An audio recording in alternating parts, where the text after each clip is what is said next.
Gonçalo Pratas, hoje no lugar dos novos, e na verdade, Gonçalo é relativamente jovem para já ter o estatuto que tem na SPA, que é o Estatuto de Cooperador. Sim. Não, isso deve-se ao facto de eu ter feito alguns projetos como compositor e como produtor que tiveram um bom desempenho comercial e, portanto, obviamente que um dos fatores que conta é esse e, portanto, as obras E ainda bem. Pois, e ainda Quer dizer bem. que corra tudo bem, não é? Quer dizer que corra Tenho tudo bem. Exato. Compositor, músico, Sim. autor, como é que gosta de ser designado? Eu acho que essencialmente sou músico, não é? Depois as outras. Sou músico, sou cantor, ou seja, para além de compor, depois também tenho essa sorte de poder interpretar as coisas que escrevo. E gosta? E gosto imenso. É uma das coisas que mais me realiza e que é daquelas coisas que eu faço quando estou em palco e que não sinto o tempo a passar. Tem prazer mesmo, é isso? Sim, eu acho que todas as pessoas deviam descobrir a coisa que fazem e não sentem o tempo a passar. E a coisa que faz... A coisa que faço é cantar. é ao vivo, Estar em palco, exato. Quando estou em palco sinto-me completamente como peixe na água. E isso é uma sorte ter descoberto isso. E é um privilégio. É um privilégio, sim. Não é? Nem Sim. toda a gente consegue essa mistura, não é? De trabalho e um prazer imenso. Sim. Vamos andar um bocadinho para trás, para a sua juventude. Gosta Sim. de falar da juventude, da infância? Gosto. Tive uma infância muito feliz, numa terra pequena, na periferia de Lisboa, concelho da Zambuja. Eu sou natural de Aveiras de Cima e estive sempre muito ligado aos movimentos, às coletividades, vamos lá, não é? Eu comecei por aprender música na Filarmónica de Aveiras. E o meu pai dirigia o grupo de folclore de Aveiras e eu desde muito cedo que comecei a estar ligado à atividade musical, desde muito cedo. E o primeiro instrumento que aprendi a tocar era cana rachada, que era um instrumento de percussão, e o meu pai, quando percebeu que eu tinha algum talento, começou a inscrever-me em programas de televisão. Portanto, eu desde muito cedo, ainda aqui participou? Sim, numa coisa que era a Hora dos Talentos, com o São Coelho, há muitos anos. A minha sogra até descobriu uma gravação nos arquivos da RTP, comigo, muito pequenino, a tocar esse instrumento. E, portanto, é um percurso que começa aí e, obviamente, depois se foi complicando, não é? Complicando, ou seja, foi estudando mais? Sim, porque é completamente improvável um miúdo daquela terra com um talento natural para a música poder fazer o percurso que eu fiz. É uma sorte, não é? Ou seja, acha que à partida o lugar de origem não seria propício a que desenvolvesse o trabalho que desenvolve e que acabasse por ter as oportunidades fruto do trabalho, naturalmente? Sim, eu acho que acha que o alcance determina. É muito importante. Eu penso que sim. Eu penso que as ferramentas que eu adquiri nessa fase determinam o meu... Há coisas que para mim são naturais.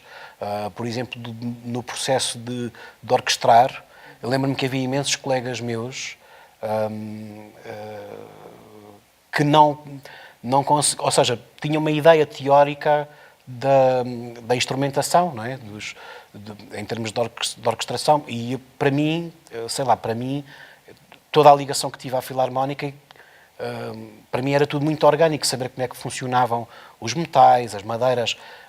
E isso são coisas que depois a vivência académica só veio de alguma forma dar-me uma técnica mais apurada para isso.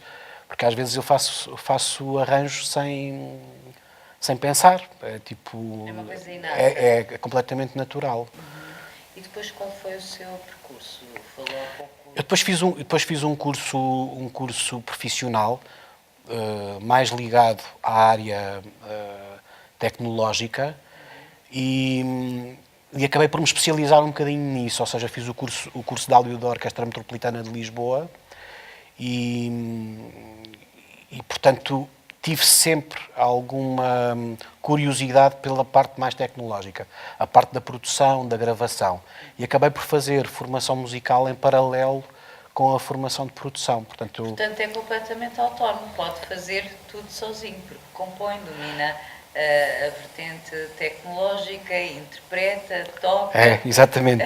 Isso também para a gestão dos direitos é muito importante, porque me coloca muitas das vezes num papel multifacetado, ou seja, como intérprete, tudo o que tem a ver com direitos conexos, como produtor também, e como autor, e portanto eu fico assim um bocadinho num eixo privilegiado para poder entender, vamos lá,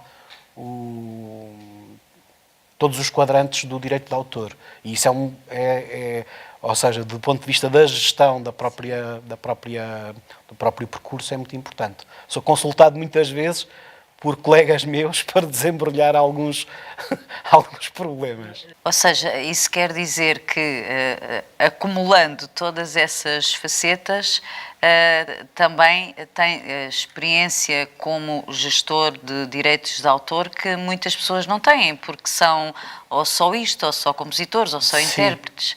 Sim, permite-me ter uma visão um bocadinho integral de todas as áreas do direito de autor, não é? E isso às vezes é uma sorte, mas às vezes também me causa alguns embaraços. Porque eu penso que a nossa geração é bastante desinformada sobre a questão dos direitos. E eu penso que os agentes mais comerciais usam essa desinformação e para poderem administrar os seus negócios. E às vezes colocando-me...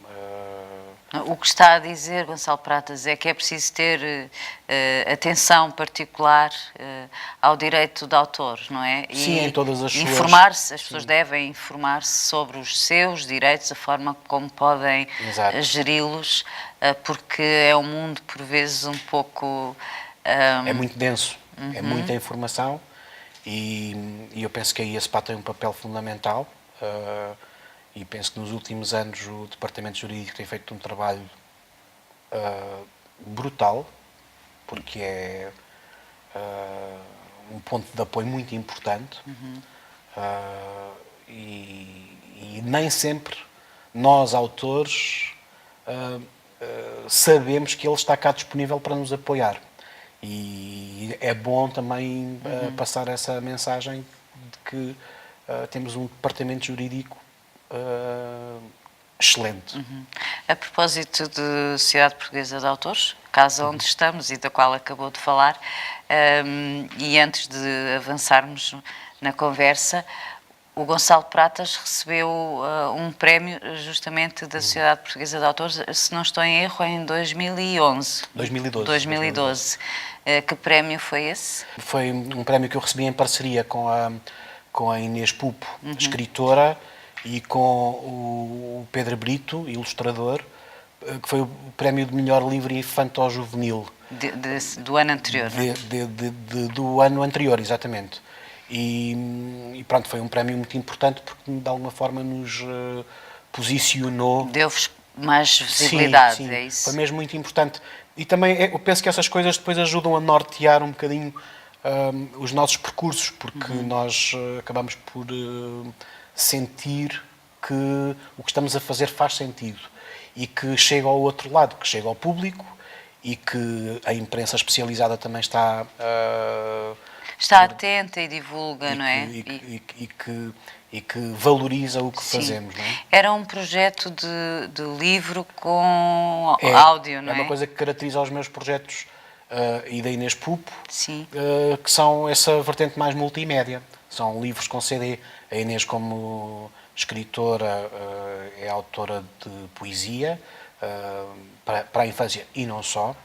E nós descobrimos, tem graça, um território no meio dos livros que nos permitiu espraiar-nos de uma forma que eu penso que não seria possível na indústria discográfica. Porque Ou seja, só o disco dificilmente conseguiria este território editorial para nós podermos dizer livremente o que dizemos, não é? Eu sinto que, por exemplo, o mercado da música para o segmento de infância é um mercado que está muito padronizado. Ou seja, é como se existisse um gosto que está definido e tudo o que sai fora desse gosto não tem cabimento no mercado discográfico. As coisas mais alternativas acabam por ficar para públicos mais residuais e, como Portugal é um país pequeno, nós vamos nos organizando conforme podemos, mas efetivamente não conseguimos ter autonomia para poder dedicar-nos só à criação artística com toda a liberdade que ela... criação artística para a infância com toda a liberdade que ela exige. E a área da infância é aquela em que tem trabalhado mais, o Gonçalo Pratas. É a área onde eu tenho o maior volume de obra produzida, vamos lá. Não é? Vamos dar alguns exemplos? Então, temos uma coleção que é muito conhecida por estar no Plano Nacional de Leitura e por estar no universo das escolas, vamos lá, que é o Galo Gordo, Sim. que é uma coleção que tem ilustrações da Cristina Sampaio, cartunista de referência em Portugal, tem poemas da Inês e música minha. E depois esse projeto tem uma coisa engraçada que é como começou a ser muito ouvido nas escolas e pelo público, nós depois fizemos a transposição para palco. Portanto, para além... Para o teatro. Para palco não é bem teatro, é um concerto. É um Ah. concerto com um quarteto de jazz. Jazz? Sim. Onde nós temos a sorte de ter tido músicos que hoje são músicos de referência em Portugal, o António Quintino, o Filipe Raposo. Carlos Barreto? Não, o Carlos Barreto não, que é de outra geração. São os mais novos, mas que agora são músicos de referência na cena do jazz em Portugal. E é um privilégio para os meninos. Era isso que eu ia perguntar. Como assistir... reagem, são crianças pequenas, não é? Sim. Como reagem a essa sonoridade? Eu penso que os meninos, as crianças, aceitam o que nós lhes mostrarmos. Muitas das vezes a paleta é extremamente reduzida, não é? Portanto, eles têm acesso a uma ínfima parte daquilo que existe. E eu penso que, desde que sejam acompanhados pelos pais no usufruto desses produtos artísticos, tudo é possível. E vocês andam pelas escolas, é isso? Agora como fui pai há pouco tempo, ando menos. Mas normalmente... Mas andava, sim. E para além dessa coleção, desse projeto, que outros títulos nos quer deixar aqui? Então, temos uma coleção que se chama Na Cozinha das Canções, que são receitas cantadas. Receitas? Sim. Aquilo é feito em parceria com o chefe Luís Baena, e os meninos cantam a canção. Dê-me um exemplo, sei lá, uma cozida à portuguesa. Não, é mousse de chocolate, são coisas mais simples. Pronto, isso está tudo disponível nas plataformas digitais, no Spotify, se procurarem, têm acesso a esse repertório. Há outra coleção que se chama Eu Hoje, que é uma coleção que fala sobre momentos da vida presente, ou momentos marcantes na vida dos meninos, que é tipo, eu hoje andei de avião, tipo experiências fortes, e que também são livros ilustrados com poema e canção. A Casa Sincronizada, que é uma obra que, infelizmente, do ponto de vista comercial, não é a obra que tem mais expressão, mas que eu acho que é um marco naquilo que já fez? Porquê? Porque porque é uma obra que foi muito ambiciosa, uma obra para piano e quarteto de cordas, do ponto de vista musical. O poema é um poema extensíssimo da Inês, que se desfaz na boca enquanto se lê. Tivemos a sorte de ter a Carla Galvão, uma atriz de excelência que narrou esse texto. Portanto, quem tiver curiosidade pode aceder a essa obra. Há uma faixa em que tem a narração da Carla Galvão, com o texto do livro, e outra faixa que tem só a música. E foi muito ambiciosa porque eu, repetindo o que disse já há pouco, eu acho que tivemos a sorte de apanhar uma conjuntura no mercado editorial, de termos um editor ainda à moda antiga, que é o José Oliveira, que estava na editorial Caminho, e isso permitiu-nos usufruir ainda de um editor. O que é um editor à moda antiga? Um editor à moda antiga é um editor que acompanha o autor. E que acompanha o autor não é só... que dá sugestões sem interferir diretamente. Sim. E que contempla à distância, vai dando... O evoluir da obra. O evoluir da obra, e vai, de alguma forma, acompanhando para... Eu penso que sem a interferência do José Oliveira na Casa Sincronizada, a obra não teria sido o que foi. Ou seja, é importante para o autor, o criador, esse acompanhamento, essa mão no ombro, quase. Eu penso não é? Que para a minha geração... Sim. E para as gerações que vêm a seguir, não ter isso faz com que as produções que os artistas fazem sejam boas, mas para serem produções excelentes, eu penso que essa interferência de um editor que abraça o projeto, o projeto faz toda a diferença. Pronto. E nós tivemos a sorte e o privilégio de ter feito essa obra com o editor.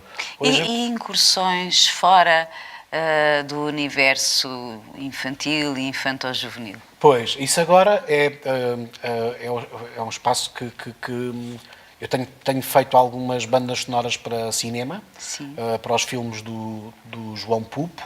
Ele tem-me convidado. O primeiro que fiz foi o filme Ao Fundo do Túnel, que é uma curta-metragem, e, entretanto,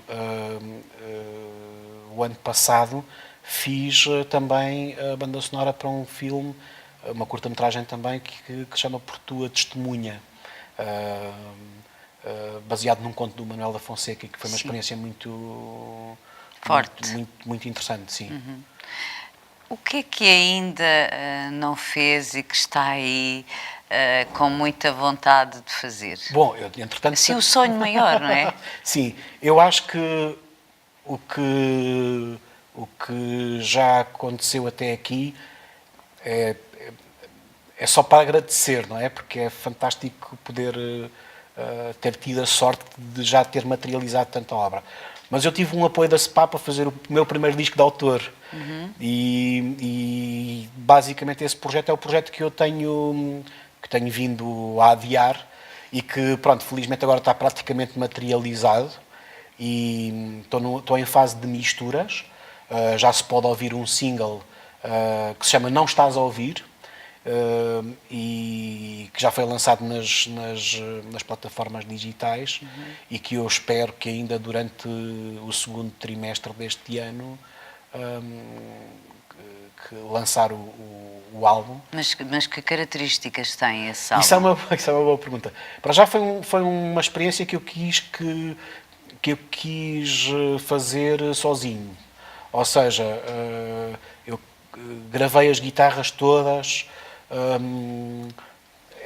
Eu penso que esta memória de infância numa terra rural também me remeteu sempre para a música mais folclórica, ou para o lado mais folk, ou pelo menos para a música acústica. E eu, pela primeira vez, espraiei-me por outros territórios, se calhar mais urbanos e mais experimentais, e aventurei-me assim em guitarras elétricas e explorar assim um universo não tão comum às coisas que eu normalmente costumo fazer. Mas já não para crianças. Não é para crianças, não. E é a primeira vez que É a trabalha primeira vez, sem sim. ser para crianças. Não tenho expectativas nenhumas. Não? Não, porque eu sou músico há muito tempo. Muito tempo, quantos anos? Então, eu comecei a trabalhar, o meu primeiro trabalho profissional foi uma banda sonora para teatro em 97. Pois já foi há uns Já anos, foi algo, embora seja muito jovem. Sim, embora seja muito jovem, mas na realidade, desde 97 que trabalho como profissional desta área. Estava a dizer-me que não tem grandes expectativas. Em relação ao meu disco a solo, não tenho grandes expectativas. Fê-lo por gosto. Sim, exatamente, e portanto nem sequer estou à espera, porque é muito difícil hoje em dia alguém dar atenção a um objeto que foi feito de uma forma tão livre. E portanto isto não cabe propriamente, não cabe em nenhum sítio em particular. Em termos de género, vamos lá, Sim. não é? E portanto fala de coisas muito pessoais, de um processo de transformação. Eu penso que o disco é um disco que fala de um processo de transformação. Todos nós passamos por fases na vida em que queremos mudar, e para mudar é preciso um processo de silenciar o ruído. E eu penso que para fazer um disco sobre mim, ou sobre alguma coisa que eu quisesse passar aos outros, é partilhar um bocado esse processo de silenciar o ruído, encontrar alguma paz interior. E o disco, nesse sentido, é um disco que me transformou e que eu espero que ajude outros a transformarem-se, pelo menos que haja um convite. Como é que um disco, um trabalho de composição, pode transformar uma pessoa? Eu acho que isto é um clichê que eu vou dizer, mas o trabalho criativo para mim é um mistério. A forma Continua a ser um mistério. Sim, e ainda bem que é, não é? É um clichê, eu sei, mas é um mistério, é tipo uma coisa que não existe e que de repente existe, não é? Passa a existir. Sim. E eu encaro as canções, estas mais pessoais deste disco de autor que estou agora a terminar, encaro-as como amigos novos que estou a conhecer, e portanto eles vão tipo existindo gradualmente à minha volta, e com o tempo vão ocupando espaço. E depois eu começo a gostar da companhia deles, e então já me sinto confortável com as canções. E à medida que isso vai ficando mais real, vamos lá, eu deixo-as estar. E aí eu tenho a certeza que elas podem ser partilhadas, vamos lá. Pronto, não sei se isto faz muito sentido. E a partilha é digamos, o momento final, o objetivo final, não é? Acho que é o lado Sim. mais público. Costumo fazer esta pergunta para também se ter uma ideia também da quantidade, não é? Sim. Embora não seja o mais importante, Sim. mas sabe quantas obras tem registadas, quantos títulos tem registados? Sim, tenho à volta de 270 e tal obras. 270, 290. É também muito, de facto. É porque, lá está, os trabalhos mais comerciais, os trabalhos por encomenda,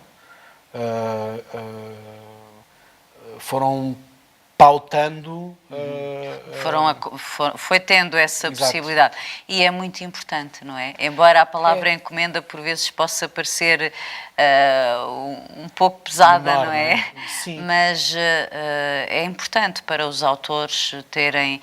Significa que lhes reconhecem qualidade, por um lado, Sim. e por outro é uma forma de assegurar trabalho, não é? Sim. E o Gonçalo Pratas tem tido essas possibilidades. Sim, mas fases mais... Eu também acho que há alturas em que isso acontece mais que outras, mas eu acho que nós hoje em dia temos uma rede nacional de auditórios e temos programadores e curadores de grande qualidade e nós temos tido a sorte, sim, de, sei lá, lembro-me assim da Fábrica das Artes, da Madalena Wallenstein, no CCB, pessoas que foram marcantes e decisivas nessas Mas não só, eu também não queria estar aqui. Sim, é um exemplo, não é? Sim, sim. Também foi responsável por coleções que muitas crianças portuguesas têm em Sim. casa, não é? De livros Sim. para crianças, audiolivros também, mas isso é importante. A ideia de criar coleções exige um trabalho de seleção, de procura de um sentido, de um objetivo, e estou a falar de coleções em Sim. particular que programou, não é? Eu aí não, ou seja, não posso dizer que tenha sido eu a fazer a concepção das coleções. São encomendas para uma editora, agência que trabalha com o Jornal Expresso, e que é 0 a 8, e que nos desafiou a criar essas coleções. E digo sinceramente que nessas coleções eu acho que aquilo era mais um jogo. O processo de criar a música e a letra era um jogo lúdico, embora os temas fossem temas De história. de história, mas como nós não estávamos tão preocupados, vamos lá, com a coordenação da coleção, ficámos Mais livres. focados no aspecto da composição dessas canções, e são sucessos. Eu acho que há imensas casas no país que têm essas coleções. Nesse contacto direto que tem nas escolas, com os professores, com as crianças, os jovens, tem tido provavelmente momentos muito felizes, outros divertidos, outros inesperados. Sim. De que forma é que reagem por norma,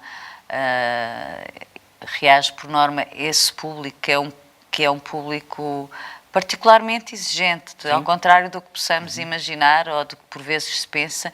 As crianças são muito exigentes, muito argutas, encontram ou podem encontrar pequenos deslizes.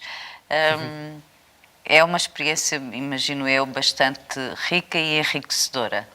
Sim, eu tenho uma experiência de trabalho no ensino desde muito cedo, e para mim eu tenho imensa facilidade na relação com as crianças, quer como público, quer como alunos.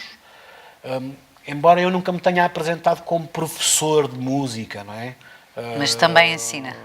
Agora não ensino, nesta fase da vida não, mas ensinei durante muitos anos, e eu apelidei-me sempre de um músico, no contexto de escola. Sim. E isso de alguma forma não me limitou à atividade letiva, ou seja, eu sempre que estive no espaço de escola, aproveitei essa relação para criar repertório, ou seja, não Portanto, é que o repertório bebia daí também, não é? Mas eu estava a tentar que nos traduzisse aqui esse outro lado, o lado de quem recebe o trabalho que desenvolve.